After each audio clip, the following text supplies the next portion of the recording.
जय श्री कृष्णा। राधे राधे। आज आप लोग सुनेंगे संतोषी माता व्रत की कथा। एक बुढ़िया माई थी, उसके 7 बेटे थे। 6 बेटे कमाने वाले थे, जबकि एक बेटा निकम्मा था। वो बिल्कुल भी काम धंधा कुछ नहीं करता था।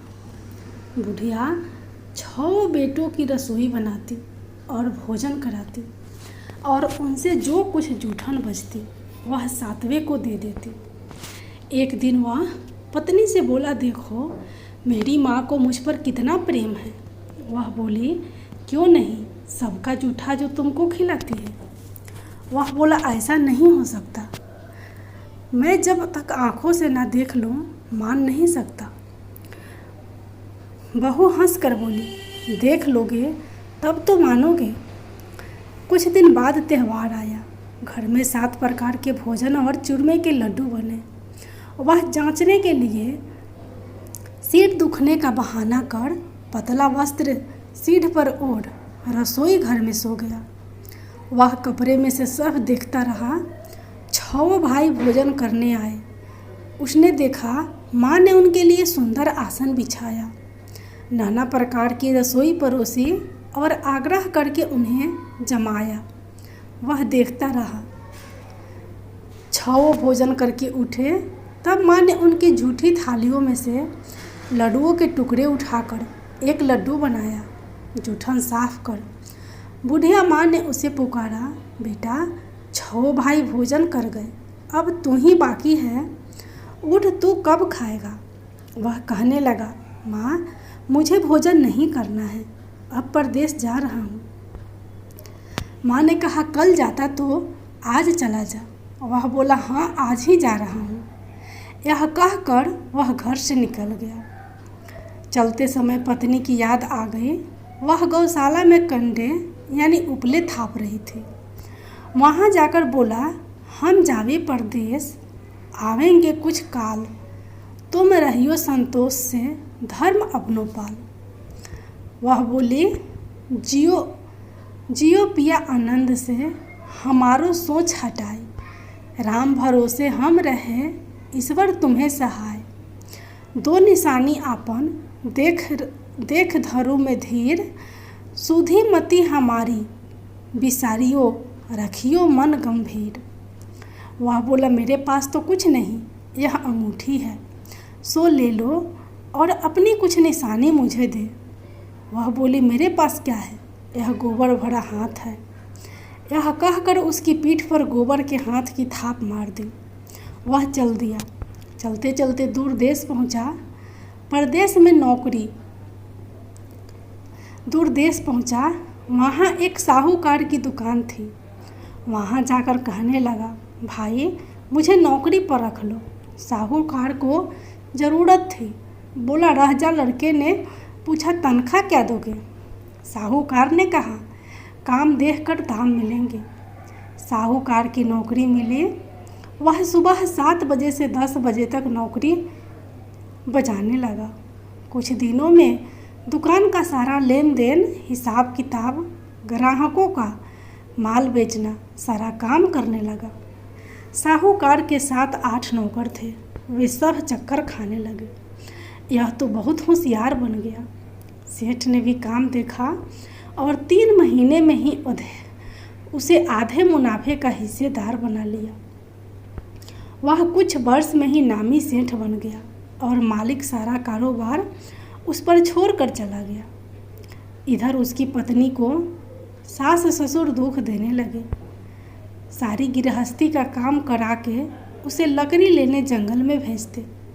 इस बीच घर के आटे से जो भूसी निकलती, उसकी रोटी बनाकर रख दी जाती और फूटे नारियल की नरेली में पानी। एक दिन वह लकड़ी लेने जा रही थी। रास्ते में बहुत सी स्त्रियां संतोषी माता का व्रत करती दिखाई दी। संतोषी माता का व्रत करते दिखाई दी। वह वहाँ खड़ी होकर कथा सुनने लगी और पूछा, बहनों तुम किस देवता का व्रत करती हो और उसके करने से क्या फल मिलता है। यदि तुम इस व्रत का विधान मुझे समझा कर कहोगे तो मैं तुम्हारा बड़ा एहसान मानूंगी। तब उनमें से एक स्त्री बोली, सुनो, यह संतोषी माता का व्रत है। इसके करने से निर्धनता दरिद्रता का नाश होता है और जो कुछ मन में कामना हो सब संतोषी माता की कृपा से पूरी होती है। तब उसने उससे व्रत की विधि पूछी। वह भक्तिन स्त्री बोली, 1.25 आने का गुड़ चना लेना, इच्छा हो तो 5.25 आने का लेना या 1.25 रुपये का भी सहूलियत के अनुसार लाना। बिना परेशानी और श्रद्धा व प्रेम से जितना भी बन पड़े सवैया लेना। प्रत्येक शुक्रवार को निराहार रहकर कथा सुनना, इसके बीच कर्म टूटे नहीं। लगातार नियम पालन करना। सुनने वाला कोई ना मिले तो घी का दीपक जला उसके आगे या जल के पात्र को सामने रखकर कथा कहना। जब कार्य सिद्ध ना हो नियम का पालन करना और कार्य सिद्ध हो जाने पर व्रत का उद्यापन करना। किसी के ग्रह खूंटे भी हो तो भी माता वर्ष भर में कार्य सिद्ध करती है। फल सिद्ध होने पर उद्यापन करना चाहिए, बीच में नहीं उद्यापन करना चाहिए। उद्यापन में 2.5 सेर आटे का खजा तथा इसी परिणाम से खीर तथा चने का साग करना। 8 लड़कों को भोजन कराना। जहाँ तक मिले देवर जेठ भाई बंधु के हो, ना मिले तो रिश्तेदारों और पास पड़ोसियों को बुलाना। उन्हें भोजन करा यथाशक्ति दक्षिणा देना। माता का नियम पूरा करना। उस दिन घर में खटाई न खाना। यह सब सुन बुढ़िया के लड़के की बहू चल दी। रास्ते में लकड़ी के बोझ को बेच दिया और उन पैसों से गुड़ चना ले आई। माता के व्रत की तैयारी कर आगे चली। सामने मंदिर देखकर पूछने लगी, यह मंदिर किसका है? सब कहने लगे, संतोषी माता का मंदिर है। यह सुनकर माता के मंदिर में जाकर चरणों में लौटने लगी। दिन हो बेनती करने लगी, माँ मैं निपट अज्ञानी हूँ, व्रत के कुछ भी नियम नहीं जानती हूँ, दुखी हूँ। हे माता जगत जननी, मेरा दुख दूर कर, मैं तेरी शरण में हूँ। माता को दया आई। एक शुक्रवार बीता कि दूसरे को उसके पति का पत्र आया और तीसरे शुक्रवार को उसका भेजा हुआ पैसा आ गया। यह देख कर जेठ जेठानी मुंह सिकोड़ने लगे। लड़के ताने देने लगे। काकी के पास पत्र आने लगे, रुपया आने लगा, अब तो काकी की खातिर बढ़ेगी। बेचारी सरलता से कहती, भैया कागज आवे रुपया आवे, हम सबके लिए अच्छा है। ऐसा कहकर आंखों में आंसू भरकर संतोषी माता के मंदिर में आ जाती। माँ तेश्वरी के चरणों में गिरकर रोने लगी। माँ मैंने तुमसे पैसा कब मांगा है? मुझे पैसे से क्या काम है? मुझे तो अपने सुहाग से काम है। मैं तो अपने स्वामी के दर्शन मांगती हूँ। तब माता ने प्रसन्न होकर कहा, जा बेटी तेरा स्वामी आएगा। यह सुनकर खुशी से बावली होकर घर में जा काम करने लगी। अब संतोषी माँ विचार करने लगी, इस भोली पुत्री को मैंने कह तो दिया कि तेरा पति आएगा, लेकिन कैसे? वह तो इसे सपने में भी याद नहीं करता। उसे याद दिलाने को मुझे ही जाना पड़ेगा। इस तरह माताजी उस बुढ़िया के बेटे के पास जा सपने में प्रकट हो कहने लगी, साहूकार के बेटे सो रहा है या जगता है? वह कहने लगा, माता सोता भी नहीं जागता भी नहीं हूँ। क्यों, क्या आज्ञा है? माँ कहने लगी, तेरे घर बार कुछ है कि नहीं? वह बोला, मेरे पास सब कुछ है, माँ बाप है, बहू है, क्या कमी है? माँ बोली, भोले पुत्र तेरी बहू घोर कष्ट उठा रही है, तेरे माँ बाप उसे परेशानी दे रहे हैं, वह तेरे लिए तरस रही है, तू उसकी सुध ले। वह बोला, माताजी यह तो मालूम है, परंतु जाऊं तो कैसे? परदेश की बात है, लेन देन का कोई हिसाब नहीं, कोई जाने का रास्ता नहीं आता, कैसे चला जाऊं? माँ कहने लगी, मेरी बात मान, सवेरे नहा धोकर संतोषी माता का नाम ले, घी का दीपक जला, दंडवत कर दुकान पर जा बैठ। जमा का माल बिक जाएगा, सांझ होते होते धन का भारी ढेर लग जाएगा। अब बूढ़े की बात मानकर वह नहा धोकर संतोषी माता को दंडवत घी का दीपक जला दुकान पर जा बैठा। थोड़ी देर में देने वाले रुपया लाने लगे, लेने वाले हिसाब लेने लगे। कोठे में भरे सामान के खरीदार नगद दाम से सौदा करने लगे। शाम तक धन का भारी ढेर लग गया। मन में माता का नाम ले, चमत्कार देख, प्रसन्न हो, घर ले जाने के वास्ते गहना कपड़ा सामान खरीदने लगा। यही काम से निपट तुरंत घर को रवाना हुआ। उधर उसकी पत्नी जंगल में लकड़ी लेने जाती है। लौटते वक्त माता जी के मंदिर में विश्राम करती। वह तो उसके प्रतिदिन रुकने का जो स्थान ठहरा। धूल उड़ती देख वह माता से पूछती है, हे माता, यह धूल कैसे उड़ रही है? माता कहती है, हे पुत्री, तेरा पति आ रहा है। अब तू ऐसा कर, लकड़ियों के 3 बोझ बना ले। एक नदी के किनारे रख और दूसरा मेरे मंदिर पर, वह तीसरा अपने सिर पर। तेरे पति को लकड़ियों का गट्टर देख मोह पैदा होगा। वह यहाँ रुकेगा, नाश्ता पानी खाकर माँ से मिलने जाएगा। तब तू लकड़ियों का बोझ उठाकर जाना और चौक में गट्टर डालकर जोर से आवाज़ देना, आवाज़ लगाना, लो सासू जी लकड़ियों का गट्टर लो, भूसी की रोटी दो, नारियल के खोपरे में पानी दो, आज मेहमान कौन आया है? माता जी से बहुत अच्छा कहकर वह प्रसन्न मन से लकड़ियों के 3 गट्टर बनाए, एक नदी के किनारे पर और एक माता जी के मंदिर पर रखा। इतने में मुसाफिर आ पहुंचा। सूखी लकड़ी देख उसकी इच्छा उत्पन्न हुई कि हम यहीं पर विश्राम करें और भोजन बनाकर खा पीकर घर जाएं। इसी तरह रुक कर भोजन बना, विश्राम करके गांव को गया। सबसे प्रेम से मिला। उसी समय सिर पर लकड़ी का गट्टर लिए वह उतावली सी आती है। लकड़ियों का भारी बोझ आंगन में डालकर जोर से 3 आवाज़ देती है, लो सासू जी लकड़ियों का गट्टर लो, भूसी की रोटी दो, आज मेहमान कौन आया है? यह सुनकर उसकी सास बाहर आकर अपने दिए हुए कष्टों को भुलाने हेतु कहती है, बहू ऐसा क्यों कहती है?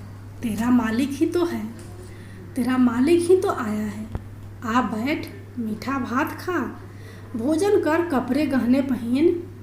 उसकी आवाज़ सुन उसका पति बाहर आता है। अंगूठी देख व्याकुल हो जाता है। माँ से पूछता है, माँ यह कौन है? वह बोली, बेटा यह तेरी बहू है। जब से तू गया है तब से सारे गांव में भटकती फिरती है। घर का काम काज कुछ करती नहीं, 4 पहर आकर खाना खा जाती है। वह बोला, ठीक है माँ, मैंने इसे भी देखा और तुम्हें भी। अब दूसरे घर की ताली दो, उसमें रहूँगा। माँ बोली, ठीक है, जैसी तेरी मर्जी। तब वह दूसरे मकान की 3री मंजिल का कमरा खोल सारा सामान जमाया। एक दिन में राजा के महल जैसा ठाठ बाट बन गया। अब क्या था, बहू सुख भोगने लगी। इतने में शुक्रवार आया। शुक्रवार आया। उसने पति से कहा, मुझे संतोषी माता के व्रत का उद्यापन करना है। पति बोला, खुशी से कर लो। वह उद्यापन की तैयारी में लगने लगी। जिठानी के लड़कों को भोजन के लिए कहने गई। उन्होंने मंजूर किया, परंतु पीछे से जिठानी लड़कों को भोजन के लिए कहने गई। उन्होंने मंजूर किया, परंतु पीछे से जिठानी ने अपने बच्चों को सिखाया, देखो भोजन के समय खटाई मांगना, जिससे उसका उद्यापन पूरा ना हो और संतोषी माता रुष्ट जाए। लड़के जीमने आए, खीर खाना पेट भर खाया। परंतु बाद में खाते ही कहने लगे, हमें खटाई दो, खीर खाना हमको नहीं भाता, देखकर अरुचि होती है। वह कहने लगी, भाई खटाई किसी को नहीं दी जाएगी, यह तो संतोषी माता का प्रसाद है। लड़के उठ खड़े हुए, बोले पैसे लाओ। भोली बहू कुछ नहीं जानती थी, उन्हें पैसे दे दिए। लड़के उसी समय हट करके इमली खटाई ले खाने लगे। यह देखकर बहू पर माताजी ने कोप किया। राजा के दूत उसके पति को पकड़ कर ले गए। जेठ जेठानी मन माने वचन कहने लगे, लूट लूट कर धन इकट्ठा कर लाया है, अब सब मालूम पड़ जाएगा जब जेल की मार खाएगा। बहू के यह सहन नहीं हुए। रोती हुई माताजी के मंदिर गई, कहने लगी, हे माताजी, तुमने क्या किया? हंसाकर अब भक्तों को रुलाने लगी। माता बोली, बेटी तूने उठापन करके मेरा व्रत का भंग किया है। वह कहने लगी, माता मैंने कुछ अपराध किया है, मैंने तो भूल से लड़कों को पैसे दिए थे, मुझे क्षमा करो, मैं फिर तुम्हारा उद्धापन करूँगी। माँ बोली, अब भूल मत करना। वह बोली, अब भूल नहीं होगी, अब बताओ वे कैसे आएंगे। माँ बोली, जा पुत्री, तेरा पति तुझे रास्ते में आता मिलेगा। वह निकली, राह में पति आता मिला। वह पूछी, कहाँ गए थे? वह कहने लगा, इतना धन कमाया है, उसका टैक्स राजा ने मांगा था, वह भरने गया था। वह प्रसन्न हो बोली, भला हुआ, अब घर को चले। कुछ दिन बाद फिर शुक्रवार आया। वह बोली, मुझे फिर माता का उद्धापन करना है। पति ने कहा, करो। बहू फिर जेठ के लड़कों को भोजन के कहने गई। जेठानी ने एक दो बातें सुनाई और सब लड़कों को सिखाने लगी, तुम सब लोग पहले ही खटाई मांगना। लड़के भोजन से पहले कहने लगे, हमें खीर नहीं खानी, हमारा जी बिगड़ता है, कुछ खटाई खाने को दो। वह बोली, खटाई किसी को नहीं मिलेगी, आना हो तो आओ, वरना मत आओ। वह ब्राह्मण के लड़के लाकर भोजन कराने लगी। यथाशक्ति दक्षिणा की जगह एक एक फल उन्हें दिया। संतोषी माता प्रसन्न हुई। माता की कृपा होते ही 9वें मास में उसके चंद्रमा के समान सुंदर पुत्र प्राप्त हुआ। पुत्र को पाकर प्रतिदिन माता जी के मंदिर को जाने लगी। माँ ने सोचा, यह रोज आती है, आज क्यों न इसके घर चला। यह विचार कर माता ने भयानक रूप बनाया। गुड़ चने से सना मुख, ऊपर सूंड के समान होठ, उस पर मक्खियाँ भिन भिन कर रही थी। दहलीज पर पैर रखते ही उसकी सास चिल्लाई, देखो रे, कोई चुड़ैल डाकनी चली आ रही है, लड़कों इसे भगाओ, नहीं तो किसी को खा जाएगी। लड़के भगाने लगे, चिल्लाकर खिड़की बंद करने लगे।